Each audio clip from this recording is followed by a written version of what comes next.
ఓం శ్రీ కృష్ణ జగద్గురు పరబ్రహ్మణే నమః.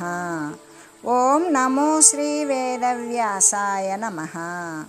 ఓం మద్గురు శ్రీ పూర్ణానంద స్వామినే నమః. ఓం శుక్లాం భరధరం విష్ణుం శశివర్ణం చతుర్భుజం ప్రసన్నవదనం ధ్యాయేత్ సర్వవిఘ్నోపశాంతయే. ఓం వ్యాసాయ విష్ణురూపాయ వ్యాసరూపాయ విష్ణవే నమో వై బ్రహ్మనిధయే వాసిష్ఠాయ నమో నమః. ఓం నారాయణం నమస్కృత్య నరం చైవ నరోత్తమం దేవీం సరస్వతీం వ్యాసం తతో జయముదీరయే. శ్రీ భగవద్గీత విజ్ఞానయోగము. ఆకాశము మేఘాల చేత దట్టంగా కప్పబడినప్పుడు మేఘానికి ఆవల ఉన్నటువంటి సూర్యుణ్ణి మేఘాలకు ఈవల ఉన్న జనులు ఎలా చూడలేకపోతారో, అలాగే మూడు గుణాలకు ఆవల ఉన్నటువంటి పరమాత్మను త్రిగుణ స్వభావాలకు వికారాలకు లోబడిపోయినటువంటి జనులు తెలుసుకోలేకపోతూ ఉన్నారు కదా. ఇంకా కూడా మేడి పండులో ఉన్నటువంటి పురుగులాగానే మూడు గుణాత్మకమైనటువంటి మాయాగోళములు జీవులు పరిభ్రమిస్తూ ఉన్నారు. తత్వ విచారణ అనేటువంటి గొప్పదైనటువంటి గాలి చేత మనుజుడు ఎప్పుడైతే ఈ మూడు గుణాలతో కూడిన ఆ మాయా మేఘాన్ని తొలగించి వేస్తాడో, అప్పుడు తన స్వరూపమైన ఆత్మ ఏ ఆవరణం లేకుండా ఏ అడ్డంకి లేకుండా కనబడుతుంది. ఆత్మ సాక్షాత్కారం లభిస్తుంది. అయితే జీవుడు ఏ ప్రకారంగా మూడు గుణాలతో కూడిన మాయ చేత బంధింపబడ్డాడో, అది ఆ బంధాన్ని ఎలా తొలగించుకోగలడో అనే విషయాన్ని గురించి తెలియజేస్తూ, ప్రతి మనుజుడు కూడా మొట్టమొదట తాను మాయారూప బంధనమునందు తగులుకొని ఉన్నాడు అనేటువంటి సత్యాన్ని గ్రహించడం అనేది అత్యంత అవసరం. ఎలాగంటే తెలియకపోతే తాను బంధింపబడి ఉన్నాను ఉన్నాడని తెలుసుకునేటువంటి వాడు మాత్రమే దాని నుండి విముక్తిని పొందడం కోసం ప్రయత్నిస్తాడు. తెలియకపోతే లేదు కదా. అందుకే ప్రపంచమందలి సమస్త జీవులు కూడా, అంటే ఒక జీవన్ముక్తత్వాన్ని పొందినటువంటి మహనీయులు తప్ప ధనవంతులు, బలవంతులు, సౌందర్యవంతులు, లౌకికమైన విద్యావంతులు అందరూ కూడా ఈ యొక్క త్రిగుణాత్మకమైనటువంటి బంధనమునందే ఉన్నారు. కాబట్టి ఆ సత్యాన్ని తెలియాలి. ప్రతి ఒక్కరూ కూడా తమ యొక్క బంధాన్ని విముక్తి చేసుకోవడం కోసం తప్పకుండా ప్రయత్నించాలి. అయితే పరమాత్మ తమస్సు అనేటువంటి తెరకి, అజ్ఞానము అనే తెర కావల ఉన్నారు కదా. వారిని దర్శించకపోతే సంసార దుఃఖము అనేటువంటిది నశించదు కదా. అయితే భగవద్ దర్శనం కావాలి అన్నప్పుడు జీవునకు దేవునకు మధ్య ఉన్నటువంటి ఈ త్రిగుణాత్మకమైనటువంటి సత్వగుణ, రజోగుణ, తమో గుణము అనబడేటువంటి పొర ఉంటుంది, గుణాత్మకమైన పొర. దానిని ఛేదించుకోవాలి. భక్తి వైరాగ్యాల చేత, మరి నిష్కామ కర్మాచరణము చేత కూడా, ఇంకా ఇతరత్ర సాధనల చేత కూడా క్రమంగా రజోగుణాన్ని, తమో గుణాలను కూడా పోగొట్టుకోవాలి. ఆ తర్వాత సత్వగుణం కూడా దాటిపోవాలి. సత్వగుణాన్ని కూడా వదిలేసి కేవల ఆత్మస్థితి యందు నిలకడను పొందాలి. ఆ పొందడమే అదే మోక్షము. నాకు భగవంతుడెందుకు కనిపించడం లేదు అని కొందరు ప్రశ్న చేస్తారు. వారికైతే త్రిగుణాల చేత మోహితులై ఉన్నంత వరకు కూడా జనులు పరమాత్మను ఎరుగజాలరు అని పరమాత్మయే సమాధానం ఇచ్చారు. ఇంకా కూడా దుఃఖాన్ని అంతం చేసుకోలేరు. నేత్రాలు గనక పొరచేత కప్పబడినటువంటి వాడు నాకు వస్తువులు కనిపించడం లేదే అని ప్రశ్నించినట్లుగానే నాకు భగవంతుడు ఎందుకు కనిపించడు అంటే, త్రిగుణాలకు లోబడి ఉన్నటువంటి వానికి భగవానుడు కనబడవు. ఆత్మ అనేటువంటిది సాక్షాత్కరింపదు. ఎలాగంటే ఆపరేషన్ చేసి కన్నుకు వచ్చిన పొరను తీసివేసినట్లుగానే అప్పుడు పదార్థాలన్నీ కూడా స్పష్టంగా కనబడతాయి కదా. అలాగే ప్రాపంచక భోగాల కోసం ప్రాకులాడకుండా మొట్టమొదట తన హృదయంలో ఉన్నటువంటి రజోగుణము, తమో గుణము మొదలైన వానిని, వాటి యొక్క మార్పులను తనదైనటువంటి పురుష ప్రయత్నము చేత భక్తి మొదలైన సాధనలను అవలంబన చేసి తొలగించుకోవడం కోసం ప్రయత్నించాలి. భగవద్ దర్శనానికి ఇదొక్కటే కదా మార్గం. అంటే త్రిగుణాత్మకమైనటువంటి మాయాబంధం యొక్క స్వభావం తెలియజేసి దానిని తొలగించుకోవడానికి ఉపాయము అనేటువంటిది ఎలాగంటే దైవ సంబంధమైనది, అలౌకికమైన సామర్థ్యము కలిగినది, త్రిగుణాత్మకమైనది అయిన ఈ నా యొక్క మాయ అంటే ప్రకృతిని దాటడానికి కష్టసాధ్యమే అయినది. అయినప్పటికీ కూడా ఎవరైతే నన్ను శరణ పొంది ఉంటారో వారు ఈ మాయను దాటివేయగలుగుతారు. ఎలాగంటే ఇక్కడ జనుడు భగవంతుణ్ణి ఎందుకు తెలుసుకొని లేకపోతూ ఉన్నారో అనే విషయం, ఈ 3 గుణాలకి లోబడి ఉంటే పరమాత్మను తెలుసుకోలేరు అనే దాన్ని తెలియజేశారు. మరి మాయను దాటడానికి ఉపాయం ఉన్నదా? ఉన్నది. కానీ అయితే ఎలాగంటే దేవుణ్ణి దర్శించడానికి ఒక పెద్ద అడ్డు కూడా ఉంది. అసలు మాయ అంటే ఏమిటి అంటే అది అడ్డంగా ఉన్నందుచేత ఎవ్వరూ కూడా పరమాత్మను దర్శించలేకపోతున్నారు ఆ అడ్డుగోడ వల్ల. ఆ అడ్డుగోడ పేరే మాయా.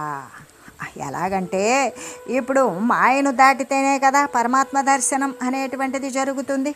అయితే దానిని దాటడం ఎట్లా అంటే భగవానుడు దాని గురించి 4 రకాలైనటువంటి ఘనంగా విశేషణాలు తెలియజేశారు. అది మాయా అనేటువంటిది దైవ సంబంధమైనది, అంటే అలౌకికమైనది, గొప్ప సమర్థత కలిగినది. రెండవది త్రిగుణాత్మకమైనది, 3 గుణాలతో కలిసి ఉన్నది. మూడవది భగవంతునికి లోబడే ఉన్నది. నాలుగవది దాటడానికి కష్టసాధ్యమైంది. ఈ మాయా లక్షణాలను గురించి మనం కూడా ఒకంత విచారణ చేసుకుందాం. ఏంటి అంటే మాయా అనేటువంటిది ఇప్పుడు ఏమని చెప్పారు పరమాత్మ? అది దైవ సంబంధమైనది అని కదా తెలియజేశారు. అంటే దానిని దైవ సంబంధమైనది అని వర్ణించడం చేత అది సామాన్యమైనది కాదు, భగవత్ సంబంధమైనదే, మహత్తరమైన శక్తి సామర్థ్యాలు కలిగిన అలౌకికమైనదే అని కదా మనకి తేట తెల్లమవుతూ ఉన్నది. దానినే కదా మనకి విష్ణుమాయ లేకపోతే వైష్ణవి మాయ అని కూడా చెప్తారు. అదే మహాశక్తివంతమై ఉండడం వలన అనేకులను, మేధా సంపన్నులను, బలవంతులను, రాజాదిరాజులను, ఇంద్రులను, చంద్రులను కూడా పడగొట్టి అజ్ఞానమందు మళ్ళీ కూడా చావు పుట్టుకల ప్రవాహమునందు సాగరంలో పడవేస్తూ ఉన్నది. జనుడి యొక్క లౌకికములైనటువంటి తెలివితేటలు దాని దగ్గర ఉపయోగపడతాయా? లేదు. అది దైవ సంబంధమైనది కాబట్టి దైవికమైన ఉపాయాల వల్లనే అది లోబడుతుంది. ఇంకా రెండవది గుణమయి అని తెలియజేశారు. అంటే ఈ మాయ సత్వగుణ, రజోగుణ, తమో గుణంతో కూడినటువంటిది కాబట్టి ఈ మాయకు వేరు ఆకారము అనేటువంటిది ఉన్నదా? లేదు.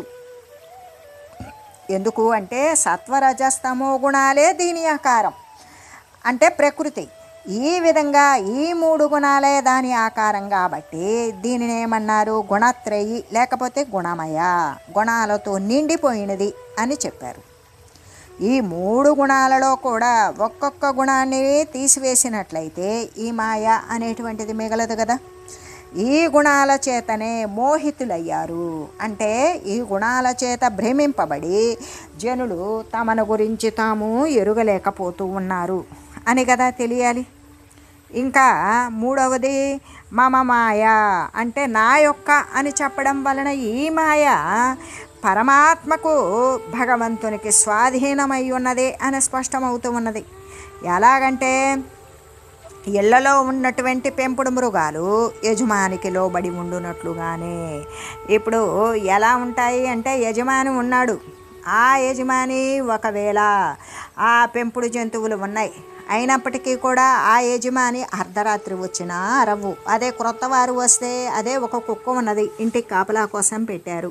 పెట్టినప్పుడు ఆ యజమాని పని నిమిత్తం వెళ్ళి అర్ధరాత్రి వచ్చాడు, బవ్వున ఒక్కసారి అరిచినా దగ్గరికి రాగానే దాని అరుపు ఆపేస్తుంది. అంతేకాదు, లేదా యజమాని మరొక వేషంలో వచ్చాడు, ఇంకా ముఖం నిండా ముసుగు వేసుకొని వచ్చాడు, అయినా కూడా ఆ యజమానిని ఆ కుక్క ఏం చేస్తుంది, మరి భవ్వుమంటూ మనిషి మీద పడిపోతుంది. కానీ ఆ యజమాని యొక్క వాసనను గమనించి మళ్ళీ క్రిందకి దిగిపోతుంది, తోకాడిస్తుంది. ఎందుకు అంటే అనేక రకాలైనటువంటి వేషాలలో వచ్చిన తన యజమానిని తను గుర్తుపట్టేటువంటి స్థితి కలిగి ఉన్నది పెంపుడు జంతువు అనేటువంటిది. ఈ విధంగానే ఇళ్లలో ఉన్నటువంటి పెంపుడు జంతువులు ఏం చేస్తాయి, యజమానికి లోబడే ఉంటాయి కదా. అట్లాగే ఇక గోవులు, గేదెలు ఇవన్నీ కూడా పేర్లు పెట్టి పిలుచుకున్న చక్కగా పేరు ప్రకారం రమ్మంటే వస్తాయి, పొమ్మంటే పోతాయి. వాటితో ఉన్నటువంటి సామరస్యము, సన్నిహితత్వం వల్ల అవి కూడా అలాగే ప్రవర్తిస్తాయి. ఈ విధంగా అవన్నీ కూడా వాటిని పోషించేటువంటి యజమానికి లోబడి ఉన్నట్లే కదా. అలాగే ఈ మాయ కూడా పరమేశ్వరునికి లోబడి ఉంటుంది. ఈ మాయ సామాన్య జనులను మాత్రమే ముప్పతిప్పలు పెడుతుంది, కానీ దేవుని దగ్గర మాత్రం అణిగే ఉంటుంది. ఎలా అంటే యజమాని దగ్గర సేవకునిది అలాగానే అణిగే ఉంటుంది. మాయకు లోబడినటువంటి వారికి దానిని చూస్తే భయం. ఎందుకు అంటే ఇక అది ఏం చేస్తుందో ఎట్లా ఉంటుందో అని అది మాయని కూడా తెలియదు. ఆ విధంగా భయపడుతూ వారు ఊహించనటువంటి ఫలితాలను పొందుతూ ఉంటారు. కాబట్టి ఈ అస్థిరమైన పదార్థాలను నమ్మినటువంటి వారికి ఎల్లప్పుడూ కూడా జగత్ సంబంధమైన విషయాల పట్ల భయంగానే ఉంటుంది. వారు అనుకున్నది ఒకటైతే అక్కడ జరిగేటువంటి ఫలితం మరొక విధంగా ఉంటుంది. ఆ విధంగా ఒకవేళ మాయకు లోబడి ఉన్నటువంటి వారికి దానిని చూస్తే భయం. మాయను స్వాధీనపరుచుకున్నటువంటివి పరమాత్మకు కానీ, దానిని మాయను జయించినటువంటి జ్ఞానులకు కానీ అది చాలా అల్పంగా దోస్తుంది. అందుకే అసలు మాయ అనేటువంటి దానికి ఏంటి రహస్యం అంటే యా మా సా మాయా అంటే యా మా ఏది లేదో సా మాయ, అదే మాయ.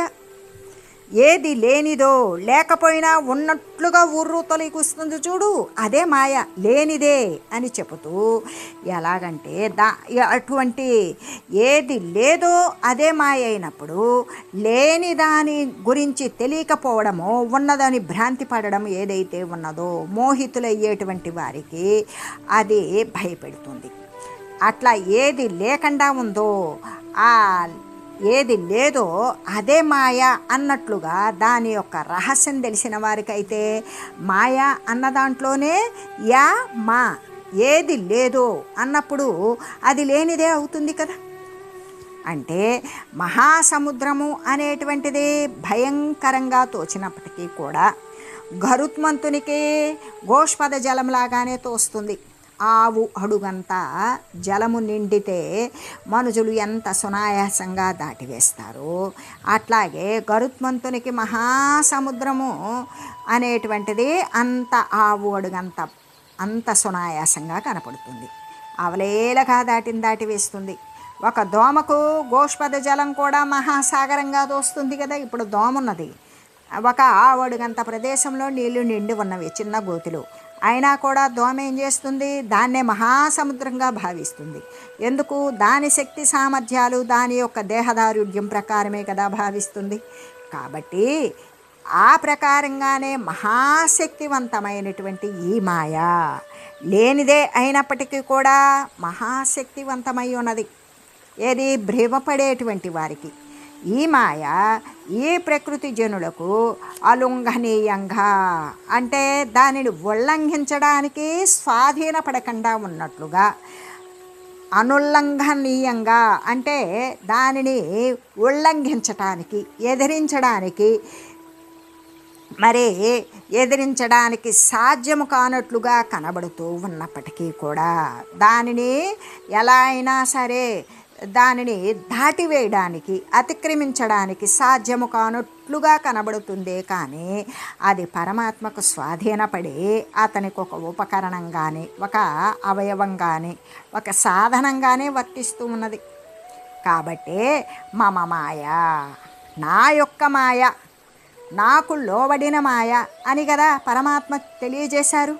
అసలు భగవానుడు మమ మాయ అని చెప్పడానికి కారణం కూడా అది నా యొక్క మాయ, నాకు లోబడిన మాయ అని చెప్పడం సాధ్యమైంది.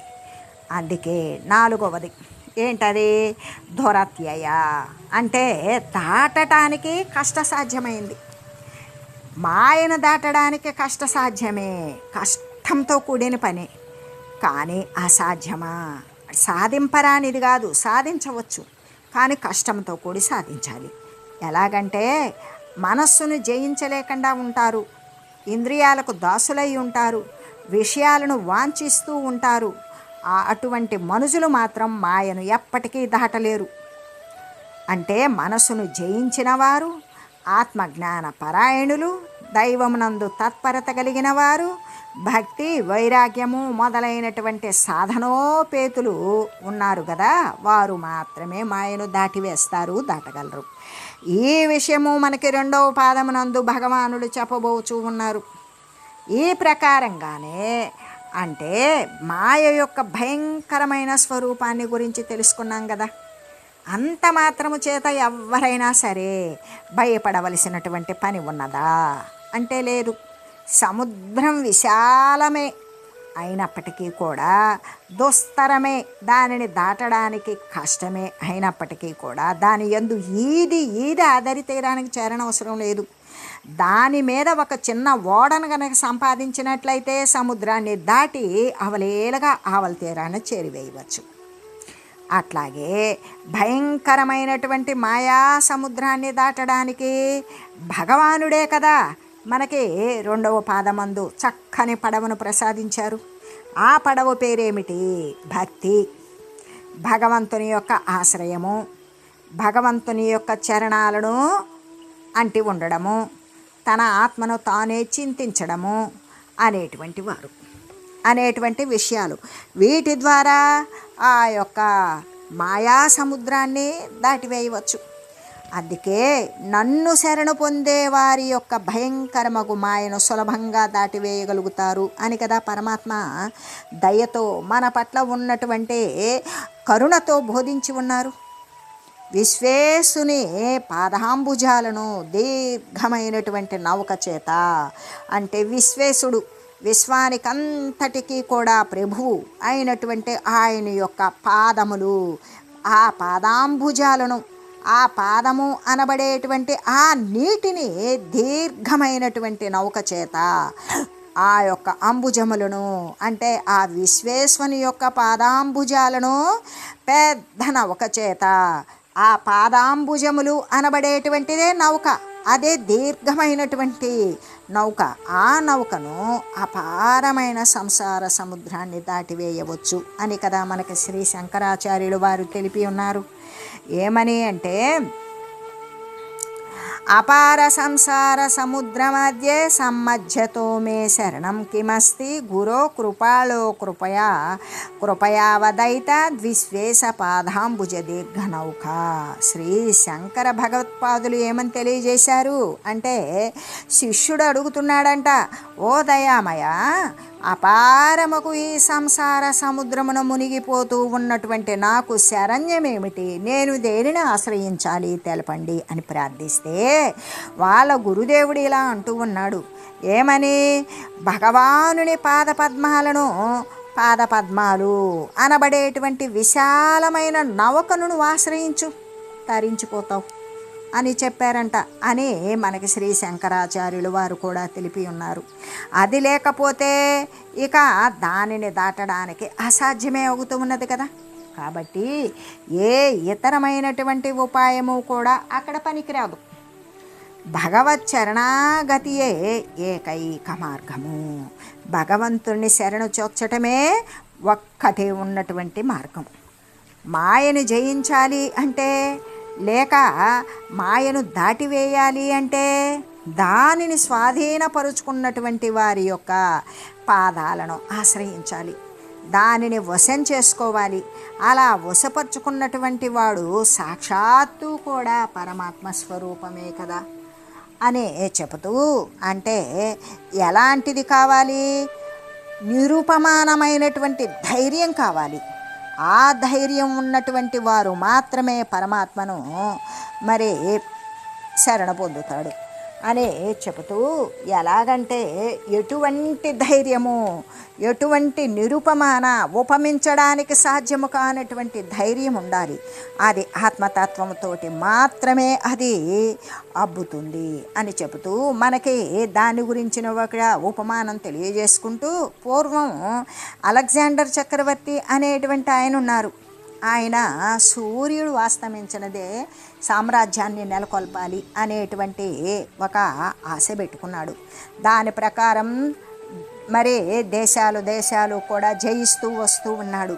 అలా జయిస్తూ వస్తూ మన భారతదేశాన్ని కూడా జయించాలి అనుకున్నాడు. సింధు నది ప్రాంతంలో అడుగుపెట్టాడు. ఆ సింధు నదీ తీరంలో ఒక తపస్వి నివసిస్తూ ఉన్నారు. అలెగ్జాండర్ గారు ఏం చేశారంటే, సైన్య సమేతుడై వస్తూ ఉన్నాడు కదా, ఆ మార్గం గుండా పోతూ ఉన్నప్పుడు ఆ బ్రహ్మనిష్ఠుడు అక్కడే కూర్చొని ఉన్నాడు. సరిగదా, ఆ చక్రవర్తిని చూసి లేవలేదు. సామ్రాజ్యాధిపతి అయినటువంటి తనను చూచి కూడా లేవలేదు అనేటువంటి నెపము చేత తన అహంకారం, తనకు పెంచినటువంటి అవమాన భారము చేత అతను తనకి ఎటువంటి గౌరవాన్ని లేచి చూపించలేదు అనే కారణాన్ని చూపించి అతని యొక్క శిరస్సును ఛేదించడానికి అలెగ్జాండరు తన యొక్క కత్తిని పైకి తీసి ఇక తీసినప్పుడు సాధువు ఏం చేశాడు అంటే పక్క నవ్వేశాడు. అప్పుడు అలెగ్జాండరు అసలు ఆశ్చర్యపోయాడు. ఇదేంటి, భయపడాలి లేదా పారిపోవాలి, కానీ ఇదేంటి ఇలా నవ్వుతాడు అనే ఆశ్చర్యంతో నిండిపోయిన వాడే అప్పుడు అంటాడు, నిన్ను చంపడానికి నేను ప్రయత్నిస్తుంటే నువ్వేంటయ్యా నవ్వుతున్నావు అని. ఇటువంటి విపరీతాన్ని నేను ఎప్పుడూ చూడలేదే, అసలు నవ్వడానికి కారణం ఏమిటి అని అడిగాడు. అప్పుడు ఆ ఋషి పుంగవుడు ఇలా చెప్పాడు, నీవు నన్ను చంపుతాను అన్నావు కదా, అందుకు నాకు పట్టరాని నవ్వొచ్చింది. ఎందుకంటే నేను శాశ్వతమైన ఆత్మస్వరూపుడను. నైనం చిందంతి శస్త్రాణి నైనం దహతి పావకః న చైనం క్లేదయంచాపో న శోషయతి మారుతః. భగవద్గీత అంటే ఇప్పుడు మనము చెప్పుకునేటువంటి గీత యందు 2వ సాంఖ్యయోగములు 32వ శ్లోకం, ఆ యొక్క శ్లోకాన్ని ఆయన ప్రవచించాడు. నేను శస్త్రాల చేత, కత్తుల చేత ఛేదింపబడేవాడిని కాను, అగ్ని చేత దహింపబడేవాడను కాను, నీటి చేత తడుపబడేవాడను కాను, గాలి చేత ఎండెంపబడేవాడను కూడా కాను. నేను సత్తు చిత్తు ఆనంద పరిశుద్ధ స్వరూపుడను. భౌతికమైన శక్తులు నన్ను ఏమీ చేయజాలవు అని ఆ ముని, ఆ తపస్వికుడు ఠీవిగా పలికాడు. అలెగ్జాండరు ఇంకా దిగ్భ్రాంతి చెందాడు.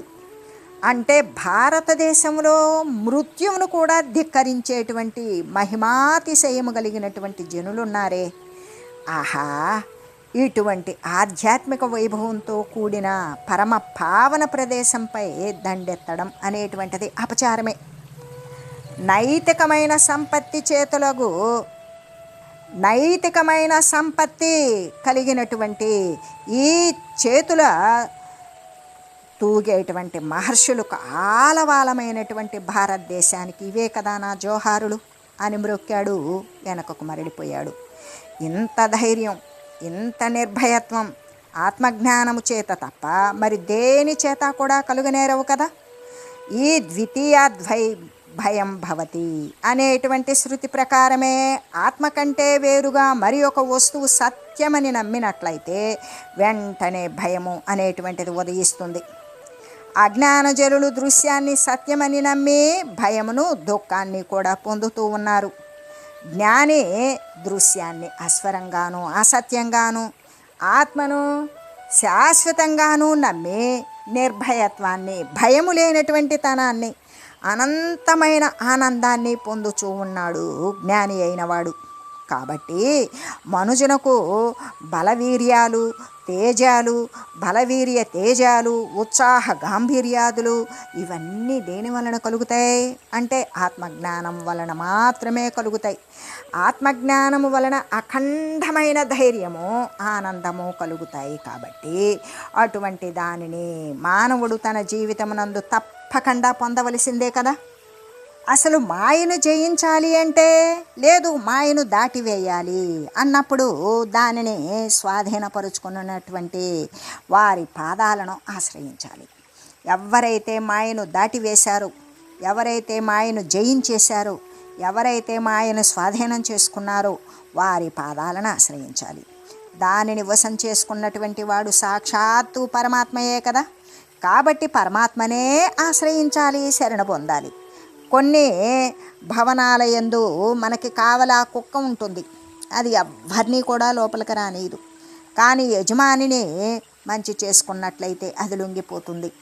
ఎప్పుడైతే అట్లాగే ఆ మాయయు కూడా భగవంతుని ఆశ్రయించిన వారికి దారి ఇస్తుంది. ఇప్పుడు కావలా ఒక పెద్ద బిల్డింగ్ ఉంది, ఆ బిల్డింగ్ ముందు ఒక్కొక్క కాపలా ఉంది.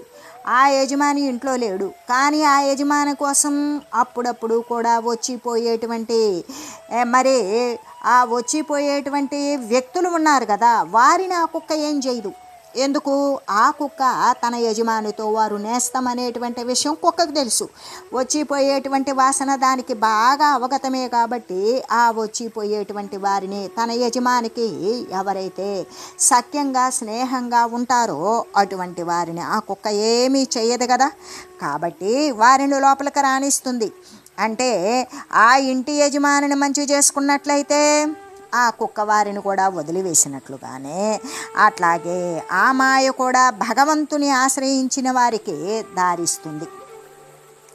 అంటే జీవించి ఉండగానే ముక్తత్వాన్ని పొందినటువంటి మహనీయులు కూడా భగవంతుని యొక్క ఆశ్రయము చేతనే మాయను దాటి ఉంటారు. కాబట్టి అటువంటి వారి సేవ కూడా ముముక్షువులకు ఎంతో ఉపకరిస్తుంది అని తెలియజేస్తూ ఓం మంగళం పావన గీతామాత జయ మంగళం భక్తజనావని బంధ విమోచని భవభయహారిణి భవ్యదాయిని మంగళం. ఓం మంగళం శ్రీ కురుక్షేత్ర రణక్షోణి విహారిణే పార్థసారథి రూపాయ గీతాచార్యాయ మంగళం. ఓం మంగళం మహత్.